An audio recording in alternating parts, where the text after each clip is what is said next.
मैं मैंने एकदम वही किया जो उस वक्त मुझे समझ आ रहा था। अपना एक जुर्म छुपाने के लिए मुझे जुर्म पे जुर्म करना पड़ा। अपनी सगी कजन को भी। मैं नहीं करना चाह रहा था यार, नहीं करना चाह रहा था। मैं एक अजीब से दलदल में फंस गया था। मैं डूबता जा रहा था। मुझे जो कुछ भी समझ आया बस बगैर सोचे समझे वही करता रहा। राशा ने मुझे यही बताने की कोशिश की थी। लेकिन भाई बात तुम्हारी बात समझ में नहीं आ रही। मैंने अपनी आंखों से। तू फिक्र नहीं करो, हम लोग पहुंच रहे हैं, मैं आ रहा हूं।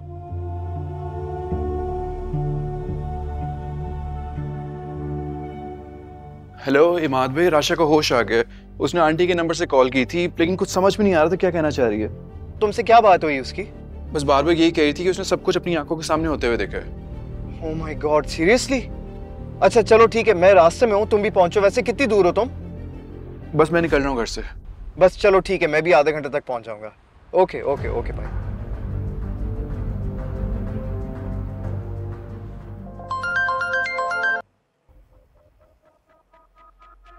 राशा, इमाद बात कर रहा हूं। तुमने अपनी आंखों से क्या क्या देखा था? सच सच बताओ मुझे। क्यों किया ऐसा? क्यों किया?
हमेशा मुझे इस बात का ताना देते रहे कि मैं राशा का दोस्त हूँ, फैमिली नहीं। दोस्त होके मैंने राशा की कदर की, फैमिली होके कैसे कर सकते हैं आप ये सब कुछ? क्योंकि उस वक्त मैं कुछ भी नहीं सोच रहा था निक, ना आगे का ना पीछे का। उस वक्त जो कुछ भी मुझे समझ आ रहा था बस वही करता गया। लेकिन अब आज बहुत सोच समझ कर आया हूं मैं। 2 कत्ल तो मैं ना चाहते हुए कर चुका, लेकिन ये करना बहुत जरूरी है। इमाद भाई, आई एम सॉरी। पहले तो मैं ये समझता रहा कि या तो दाऊद या फिर सेठ रईस का असिस्टेंट इस केस में फंस जाएगा, लेकिन फिर अचानक सबका शक तुम पर आने लगा। इमाद भाई मत कीजिए। सारी दुनिया को तो यही लगेगा ना कि तुमने खुद अपनी जान ले ली। अपनी दोस्तों को मर्डर करने के बाद तुम इस एहसास से जुर्म को हैंडल ही नहीं कर पाए। इमाद भाई मेरी बात तो सुने आप। और ये जो डॉक्यूमेंट है जिस पर तुमने अभी दस्तखत किए, ये कोई ऑटोप्सी रिपोर्ट की कॉन्फिडेंशियलिटी एग्रीमेंट नहीं है। ये तुम्हारा सुसाइड नोट है, सुना? सुसाइड नोट, जिस पे ना तुमने सिर्फ इस बात का एतराफ किया है कि तुमने ज़ारा और राशा को मारा है, बल्कि इसमें यह लिखा है कि तुम खुद अपनी जान ले रहे हो। उस रात को तुमने ज़ारा और राशा को पार्टी में ड्रॉप किया था ना? हॉस्पिटल में तुम मुझसे पहले पहुंचे थे, इसलिए सबको शक तुम पर होगा। इस फेक सुसाइड नोट पे मैंने साइन नहीं किया। तो मैं तुम्हें नहीं छोड़ूंगा। हैंड्स अप, गन नीचे रखो। देखो इमाद, तुम 2 जुर्म पहले ही कर चुके हो, तीसरा जुर्म मत करना। गन नीचे रखो।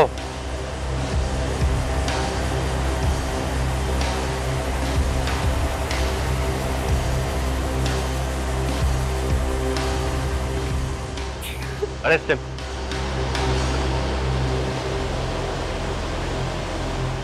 ले चलो।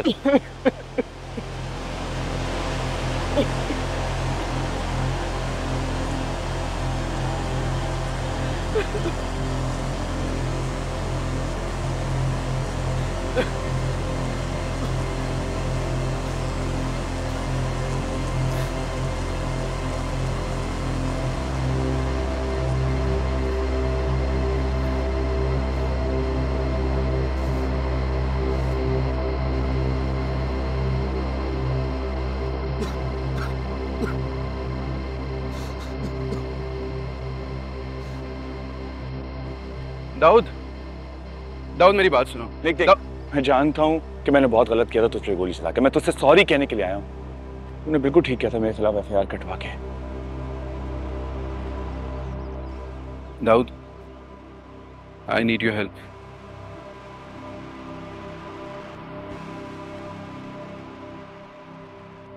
दाऊद, निक, आप दोनों को पुलिस स्टेशन आना होगा, स्टेटमेंट रिकॉर्ड कराना। Okay Dawood, thank you.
Hello.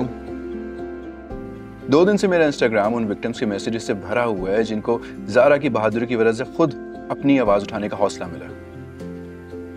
कुछ हफ्तों से अखबारों में काफी कुछ छपा है। किसी ने मेरे दोस्तों के किरदार पे कीचड़ उछाली, किसी ने उनके खिलाफ बातें की, उनके बारे में अफवाहें फैलाई। कुछ लोगों ने तो यह भी कह दिया कि ज़ारा और राशा जी के साथ जो कुछ हुआ है यही होना था, क्योंकि वो सोशल मीडिया इन्फ्लुएंसर थी तो उनका अंजाम तो यही था। मैं आपको ये बताने के लिए आया हूं कि ज़ारा और राशा का मर्डर इस वजह से नहीं हुआ क्योंकि वो सोशल मीडिया पर्सनैलिटी थी। इन हजारों ईमेल्स और मैसेजेस से ये बात वाज़ेह है कि ऐसा होता रहा, लेकिन सभी किसी ना किसी डर की वजह से खामोश हो जाते हैं। वो दोनों हम में नहीं हैं अब, लेकिन इसलिए नहीं क्योंकि उन्होंने कोई गलत काम किया था, बल्कि इस वजह से क्योंकि उनमें से एक ने इंसाफ के लिए अपनी आवाज उठाने का फैसला किया था।